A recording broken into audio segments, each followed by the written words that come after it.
Ministério Beit Ahava e Escola Inene. Uma casa sobrenatural, movendo-se em adoração, intercessão e palavra apostólica e profética. Uma nação de filhos espirituais que manifestam o reino do Eterno. Se conecte agora mesmo conosco em mais uma palavra de poder.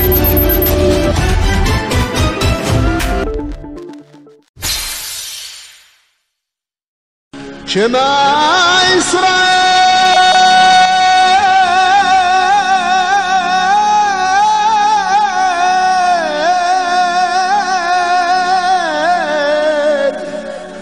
Adonai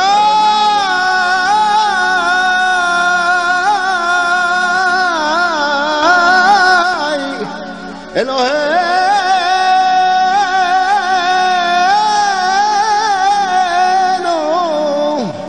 Adonai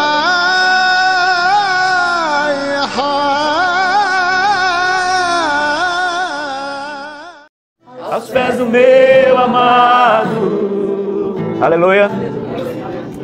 Vamos sentar. Toma teu assento, queridos. Lucas capítulo 9. Quem segue com a Bíblia Judaica completa, página 1297. Lucas capítulo 9.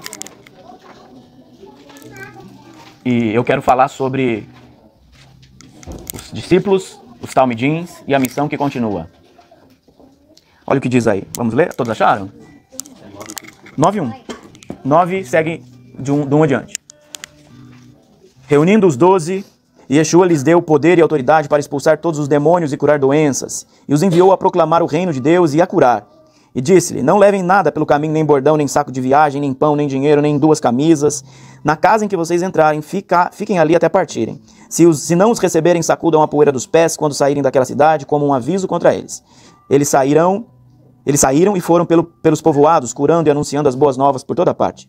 Herodes, o governador, ouviu falar de tudo o que estava acontecendo e ficou perplexo, porque algumas pessoas estavam dizendo que Yohanan havia ressuscitado dos mortos, outros que Eliarro apareceu, e ainda outros que um dos profetas do passado havia voltado à vida.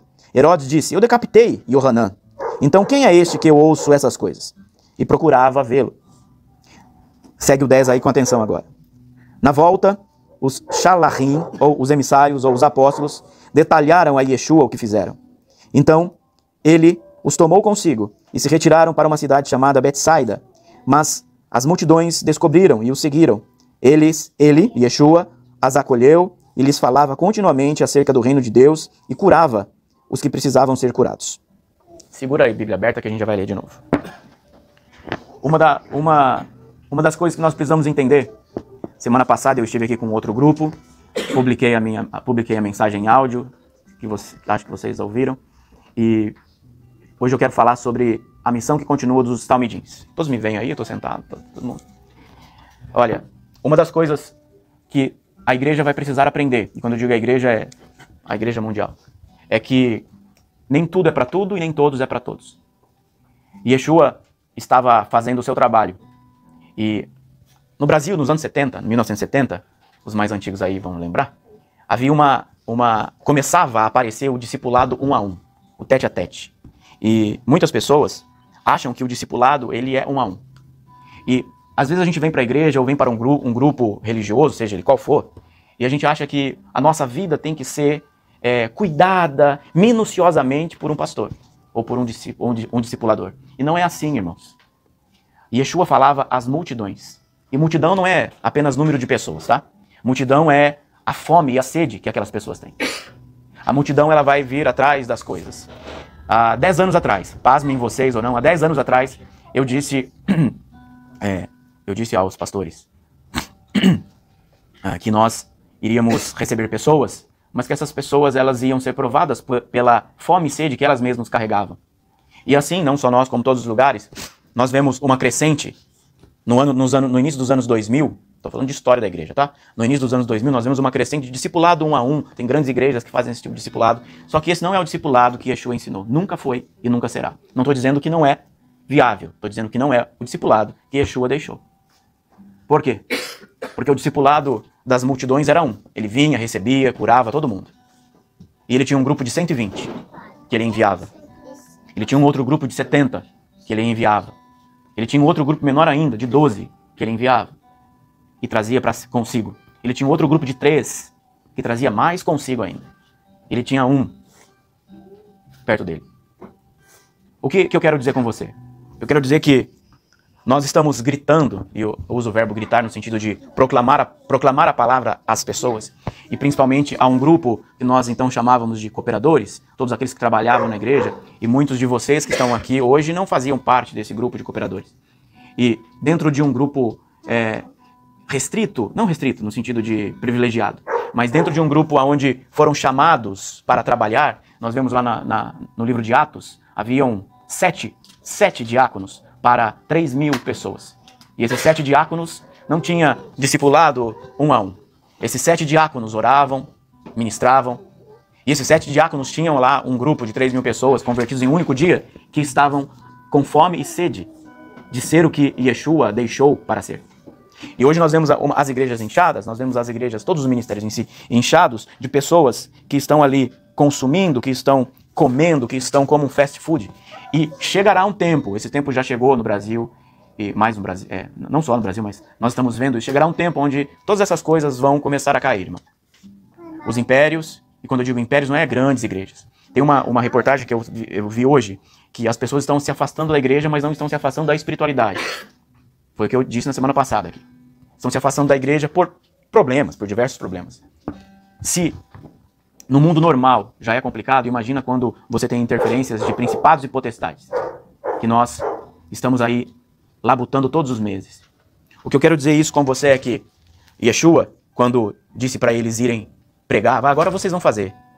E os discípulos disseram assim, fazer como? Porque Yeshua não tinha uma lousa onde ele explicava como curar. Yeshua recebia as pessoas. E eu carrego um pouco dessa característica. Eu não sou um professor que ensina o B com A é Bá. Eu te mostro, eu mostro como faz o beabá e você repete. Essa deve ser a nossa vontade. E nós estamos aí, como Beit Ahavá, há 12 anos. E eu, como ministério pessoal, eu estou há 17, vou fazer 17 anos de ministério. A gente não caiu de paraquedas. A gente não apareceu como estrela cadente. A gente tem história. E essa história, por exemplo, o pastor Vitor, como um dos primeiros que começou a me acompanhar, ele não foi o primeiro. Eu ouvi outros primeiros que recusaram. E eu dizia para ele, um novo convertido, eu dizia, você observa como eu faço. E no tempo certo você vai fazer. Ah, mas como é que faz? Como é que eu me... Não, você quer estudar? Você quer estudar teologia? Você pode estudar teologia se você quiser. Mas a vida do dia a dia é andando com um mestre. A vida do dia a dia não é você, me passa aqui a sua unção. Me passa aqui seu manto, agora eu vou carregar o seu manto e todas as benesses do seu manto vai estar comigo. Não, não é assim que funciona. A vida do dia a dia com Yeshua era uma vida onde os talmidins precisavam reverberar aquilo que a água é. Com Yeshua era uma vida onde ele esperava que as pessoas reverberassem o que eles estavam fazendo. Quando nós carregamos algo do eterno, nós não vamos desenhar para vocês. Sabe por quê? Porque quem tem fome e sede como multidão, vai vir.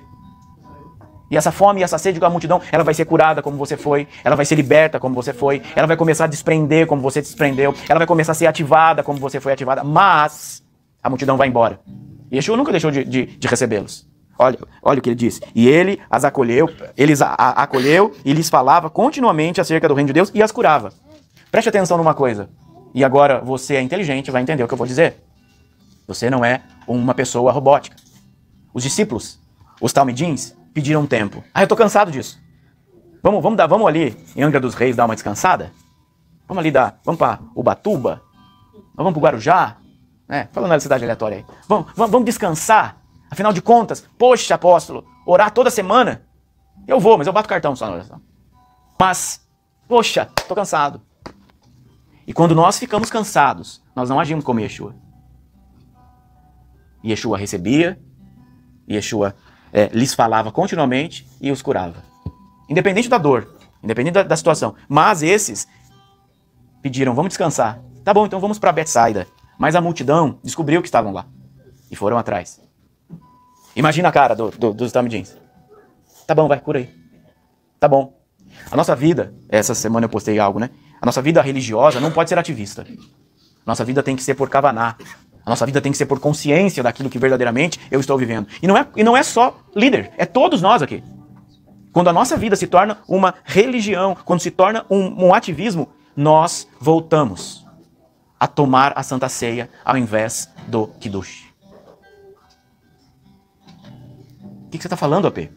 Eu estou falando que quando nós deixamos a nossa consciência ser enganada, ludibriada, quando nós deixamos a nossa consciência espiritual afastada de Yeshua, nós vamos voltar à magia serpentária da religião. E aquilo é tão sedutor, irmão. A magia da serpente é tão sedutora. Ela faz com que nós fiquemos cansados e queremos ir para Betsaida com os discípulos. Afinal, estamos cansados de fazer a obra. Mas Yeshua já sabia, onisciente ele já sabia que o povo descobriria e ele estava lá, curando, recebendo, ele restaurou, ele recebeu, ele restaurou e ele reorientou cada uma das pessoas. O que é que nós não fazemos? Eu, como ministério pessoal, há 17 anos. E o que é que nós fazemos há 12, 13 anos como Beit Ahavá, se não receber, reorientar, restaurar e reorientar pessoas? Só que é muito fácil quando nós saímos do ambiente, onde visivelmente é estabelecido alguma coisa, nós começamos e agora? E agora é o lugar onde eu verdadeiramente ouço e obedeço. É o lugar onde verdadeiramente eu estabeleço a minha vida com Deus, independente de um rito. Mas eu estabeleço um padrão de obediência para com o mandamento e para comigo mesmo. No templo físico eu orava todos os dias às 18 horas. 5h30 eu estava lá. Hoje, não tendo templo físico, 18 horas eu estou na viração do dia com ele. Porque não é a religião, não é o ativismo de ter algo ou alguma coisa para mostrar para alguém, mas é a minha consciência que me faz estar com Yeshua. Aleluia. E assim deve ser com todos os talmidins. Você acha que Yeshua não estava cansado? Estava cansado, ele era um homem, ser humano também. Aí você observa o seguinte, olha o que é, leia o verso 12 comigo. Perto do fim do dia, os 12 se aproximaram dele e disseram, olha só a resposta dos talmidins, dos top. Olha aqui pra mim antes de você ler. Os top, os 12. Não era 120, não era 70, era os 12. Os top estavam lá dizendo, manda embora esse povo. Leia. Manda embora a multidão para que eles possam ir às cidades e fazendas, encontrar alojamento e comida, porque estamos em um lugar afastado. Ele, Yeshua, porém, respondeu, vocês devem dar algo para comer. Olhe para mim aqui. Eu estou há 12 anos gritando para todos os que andam comigo. Vocês devem dar algo para eles comerem. Você é inteligente. Yeshua não daria. Você vai entender já por que Yeshua não daria. Porque quando Yeshua está lá, com 12, está provando os 12, está provando os que estão perto, está provando que aquilo que vocês recebem de mim no secreto, aquilo que vocês recebem de nível de consciência alta, porque a multidão não ouvia consciência alta. A multidão era curada. Será que eles estavam fazendo apenas para mostrar a Yeshua? Será que eles estavam fazendo apenas para ter um ponto positivo com Yeshua? Porque na hora do vamos ver, na hora que Yeshua sai de cena e fala, dar de comer vocês a ele. Não, mas você precisa se pronunciar. Dar de comer a eles. Bíblia, irmãos. Bíblia. Palavra. Continua. Ele, porém, respondeu, vocês devem dar algo para comer. Eles disseram, não temos mais que 5 pães e 2 peixes, a menos que compremos alimentos para toda essa gente. Estavam ali a cerca de 5.000 homens. E ele disse aos talmidins, façam que sentem em um grupo de 50, e eles fizeram o que lhe dissera, e todos os assentaram. Então ele pegou os 5 pães e os 2 peixes, e olhando para o céu, pronunciou uma brahá, partiu os pães e os entregou aos talmidins para que distribuíssem ao povo. Todos comeram quanto quiseram, e lhes recolheram os pedaços que sobraram, 12 cestos cheios. Observe, vamos primeiro do fim. Nenhum discípulo saiu com cesto assim, estava no meio do deserto. Tira essa ideia de que o cesto cheio era 12 homens andando com um bando de cesto assim pelo deserto. Não, o cesto cheio era um bornal que ficava aqui. O cesto cheio era aquilo que ele disse, não leve comida, não leve camiseta, não leve nada, só leve um bornal aqui do seu lado. E os 12 cestos cheios eram esse bornal que ficava aqui. Simbolizando que aqueles que verdadeiramente dá de comer quando Yeshua manda, sempre voltará com a sua provisão sobradamente. Quem está com fome é porque não deu de comer. Quem murmura é porque não deu de comer. Quem faz ilações é porque não deu de comer. Quem espera respostas humanas é porque não deu de comer. Estão me fazendo ser entendido? Observe uma coisa. A resposta não está nos discípulos. A resposta do milagre está na multiplicação através de uma coisa. Da brahá que Yeshua fez. Ah, mas nós vamos fazer, não tem o que comer. Pega os 5 pães e 2 peixes, não vamos entrar no milagre da multiplicação e vamos entender que quando ele libera uma brahá, quando ele libera uma bênção, aí a multiplicação ocorre. Ah, mas eu também sou discípulo, eu também posso fazer. Tem manto? Eu me garanto. Você pode fazer também? Ou a brahá está na mão de quando você honra aquilo que precisa ser honrado? Observe uma coisa. A bênção só aconteceu quando os discípulos trabalharam, os talmidins, os discípulos trabalharam e levaram 5 pães e 2 peixinhos na mão de Yeshua. Não está na nossa provisão. Não está na nossa força. Por que os talmidins tiveram 12 cestos cheios? Por que os talmidins tiveram seus bornais cheios de provisão? Porque se conectaram primeiro a um trabalho obediente. Primeiro a uma força de obediência. Eu faço, eu não sei se vai ter para mim, mas eu faço. Eu dou, eu multiplico, eu oferto, eu dizimo, eu me invisto. Este é o grande problema. Nós achamos que quando nós estamos ali dentro de uma atmosfera física, que aquela atmosfera física nos estabelece. Quando é retirado a atmosfera física, nós nos revelamos verdadeiramente. O meu espírito está conectado? Ou eu estou comendo como migalhas? Quantos não comiam migalhas porque não estavam conectados à consciência espiritual? Então, quando esses discípulos se afastam de Yeshua, eles começam a dizer: manda esse povo embora que nós estamos cansados. E o cansado, irmão, não é não estar na igreja. O cansado é não fazer o que deveriam fazer. O cansado é deixar as brechas serem abertas. O cansado é deixar as coisas, tudo na mão de uma pessoa. Para que 30 discípulos? Sendo que 30 não dá conta do que um faz. Haviam 7 diáconos que davam conta de 3.000 pessoas, porque aquelas pessoas tinham fome. Elas multiplicavam, elas tinham sede, elas tinham vontade, elas estavam conectadas. E, irmãos, não tinha outro lugar senão como nós estamos aqui, em um lugar de casa. Não tinha WhatsApp. Não tinha a informação rápida, não tinha BRT, não tinha Uber, não tinha nada disso. Tinha fome e sede. Porque sabiam o que receberiam e honravam o que receberiam. Aí você diz: ah, mas Yeshua é Yeshua. Tá bom, então vamos lá para 1 Samuel. Quem está com a Bíblia Judaica completa, página 359. Quero mostrar para você o que é respeito a uma autoridade. O que os discípulos estavam fazendo a Yeshua, com Yeshua. 1 Samuel, capítulo 1. Vamos ler do 8 em diante. Não, vamos ler do 4 em diante. Um dia, enquanto Eucana estava sacrificando, ele deu a porção do sacrifício para sua esposa, Penina, e porções a cada um dos seus filhos e filhas. Contudo, a Ana, ele lhe deu uma porção dupla, porque ele amava a Ana, ainda que Adonai a tivesse privado de ter filhos. Sua rival, a Penina, escarneceu dela e fez-se sentir mal, porque Adonai a tinha privado de ter filhos. Ela fazia o mesmo todos os anos. Cada vez que ela subia à casa de Adonai, ela escarnecia tanto dela que Ana chorava e não comia. Seu marido Eucana disse a ela: Ana, por que você está chorando e por que você não está comendo? Por que você se sente tão triste? Eu não sou melhor para você do que 10 filhos? Para aí, olha aqui para mim. Este homem aqui, você sabe a história de Ana e Penina. Então eu vou focar no insight mais direto. Este homem aqui supria essa mulher. Este homem supria essa mulher de carinho. Este homem supria essa mulher, vou pegar leve para das crianças, supria essa mulher em vida íntima. E ele está dizendo: eu não sou melhor do que 10 filhos. Se a gente vai para a árvore da vida, eu não sou melhor do que qualquer um filho e eu restauro todas as suas conexões com a luz divina. Eu não sou melhor? Olha, continue. Então Ana subiu depois que eles... Então Ana subiu depois que eles tinham terminado de comer e beber em Shiló. Eli, o Cohen, estava sentado em seu assento, próximo ao pilar da porta da casa de Adonai, em profunda depressão. Olha só, em profunda depressão. Ela orava a Adonai e chorava. Então ela fez um voto e disse: Adonai Tsevaô, tu atentares para quão humilhada está a tua serva, e se te lembrares de mim, não te esqueça da sua serva. Mas deres a tua serva um filho homem, então eu darei a Adonai por todo o tempo que ele viver. E lâmina nenhuma jamais virá sobre sua cabeça. Ela orou por longo tempo diante de Adonai, e como procedeste assim, Eli observava sua boca. Ana falava em seu coração, seus lábios se moviam, mas a voz não podia ser ouvida. Por isso Eli pensou que ela estava embriagada. Eli disse a Ana: por quanto tempo você vai continuar bêbada, mulher? Pare de beber o seu vinho.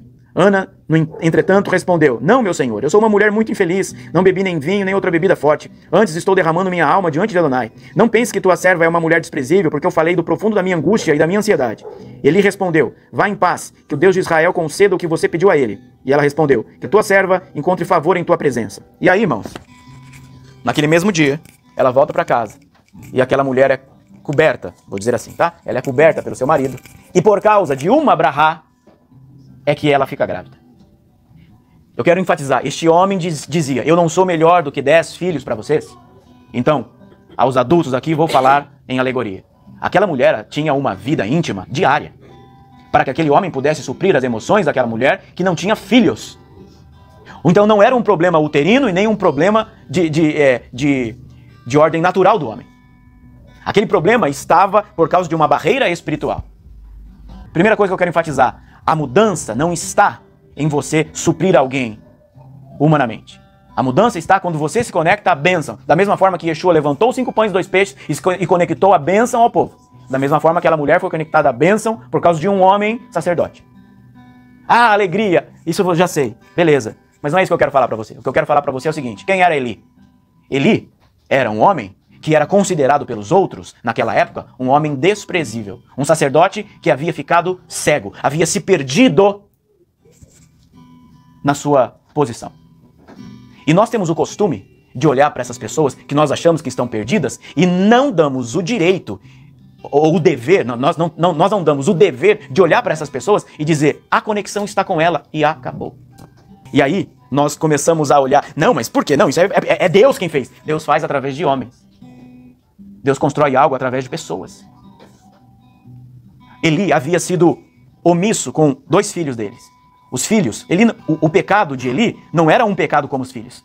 O Eli havia sido omisso porque não agiu energicamente para tirar a corrupção dos filhos, não dele. Você é inteligente. Eli não era corrupto. Quem era corrupto eram os filhos. Os corruptos eram os filhos que diziam, vamos fazer uma alegoria, que dizem como os talmidins: manda este povo embora, para a gente descansar. Ofni e Finéias chegavam lá, recebiam corrupção dentro ali das ofertas. Você me dá tanto, isso tal, seu pecado, enquanto Eli lá, com o seu papel, seu papel de sacerdote, não recebia o povo na porta, não sabia o que estava acontecendo, e enquanto o povo na porta estava sendo corruptos, Eli levou o pato, pagou o pato, como diz o ditado. Estou me fazendo entendido? O erro, a omissão de Eli pegar forte, fez com que ele ficasse mal falado. Ele não enxerga mais nada, morreu barrigudo, virando para trás, quebrou o pescoço, ok, presta atenção. Mas ele tinha autoridade para fazer o que fez. E ele só gerou, e Samuel só apareceu porque a mão do Eli, a boca do Eli, aliás, liberou uma palavra. E nós temos o costume de fazer isso. Olha, o irmão ali não presta. Por que ele não presta? Se há sobre ele uma autoridade, ele presta.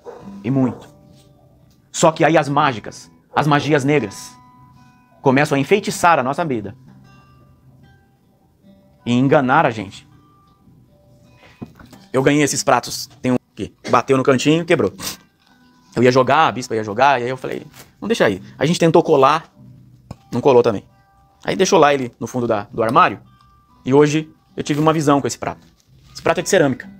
E a cerâmica, ela representa a nossa alma, a nossa vida. Ela precisa ser moldada, né? Ela precisa ser pega, moldada, né? Não sei como que fala, extrusada, né? Que é um termo novo aí, mas ela é moldada, ela é levada no fogo, ela passa por têmpera para dar forma. E ele quebrou. Aí a gente tentou colar com a 798 lá das vidas, não deu. Deixa aí. E aí eu tive uma visão desse prato assim, aqui hoje. E aí eu entendi. Às vezes, os Elis da vida são esse prato aqui. Entendeu? Teve forma, teve autoridade, ele continua sendo prato, mesmo que ele foi moído, mesmo que bateram nele, mesmo que quebraram ele, mesmo que lançaram toda sorte de força contrária, mágicas, vitupérios, palavras, lashon hará, mesmo, ele continua sendo prato. Aí a gente tenta, me desculpa, prato. A cerâmica, ela precisa passar por uma têmpera e ela representa a nossa alma. E de repente, E de repente... E aí agora? Aí de repente a gente olha assim e fala: ai, Prato, me perdoa, Prato. Prato, me perdoa. Prato, você me perdoa, Prato? Prato, me perdoa. Pode pedir perdão, ele não vai voltar. Então, às vezes nós estamos olhando para o Eli. Mas eu vou pedir perdão, me perdoa, Eli. Você consegue comer aqui alguma coisa? Quem é responsável por quebrar o prato? Quem é responsável pela Lashon Hará? Quem é responsável por... Como... Tô na Bíblia, irmãos. Quem é responsável por mandar o povo embora? Mandaram o povo embora. Ah, dá um jeito. Você não vai jamais conseguir colar isso aqui. E sendo-se essa parte aqui, ó, aparentemente que dá pra restaurar, quem é responsável? A cerâmica, aqui, o pó. O pó volta pro pai. Porque a essência do pó, a essência do prato, tá aqui, mesmo que ele não existe na fiscalidade agora. Mas a essência tá aqui, ó. Se a gente fizer isso, vai ver a essência. E aí, não é o prato que nos perdeu, mas nós que perdemos o prato. Compreende? Yeshua vai pegar toda a cerâmica e vai construir um novo prato. Mas aquele prato que estava na sua mão para você comer, aquela mesa que você comia no prato, não foi o prato que perdeu. Foi você que perdeu a mesa. E Yeshua estava tentando dizer isso para os discípulos. Recebe, restaura e realoca. Não, mestre, manda embora, manda eles embora. Não tem o que comer aqui. A nossa responsabilidade, irmãos, é não quebrar o prato. Porque é no prato que a comida vem. O prato aqui é quando Yeshua levanta e se conecta e o milagre de cima desce. O prato aqui é quando Eli está olhando para ela e diz: tá bêbada, mulher? Não. E ela fala que estava orando pelo milagre. Então vai, que vai e o Senhor vai te restaurar. O Senhor vai te... E Eli estava sendo como Yeshua, recebendo a mulher, restaurando a mulher e realocando a mulher. Ele não quebrou o prato da mulher. Essa história não é sobre pratos. Quando nós quebramos os pratos, somos nós que perdemos, não o prato. Porque o prato nunca mais vai te servir.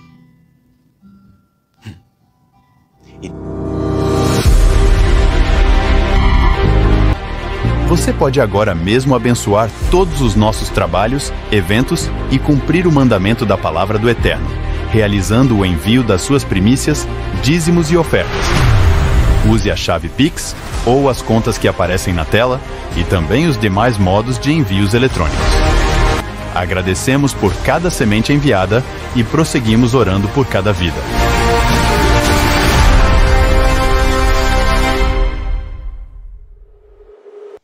Ministério Beit Ahavá e Escola Ineni. Uma casa sobrenatural, movendo-se em adoração, intercessão e palavra apostólica e profética. Uma nação de filhos espirituais que manifestam o reino do Eterno. Se conecte agora mesmo conosco em mais uma palavra de poder.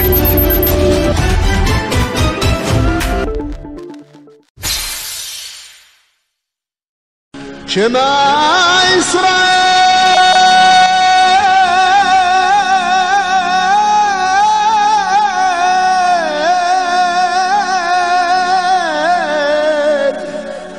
Adonai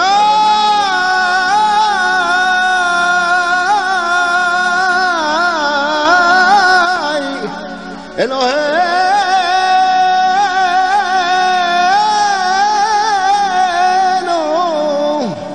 Adonai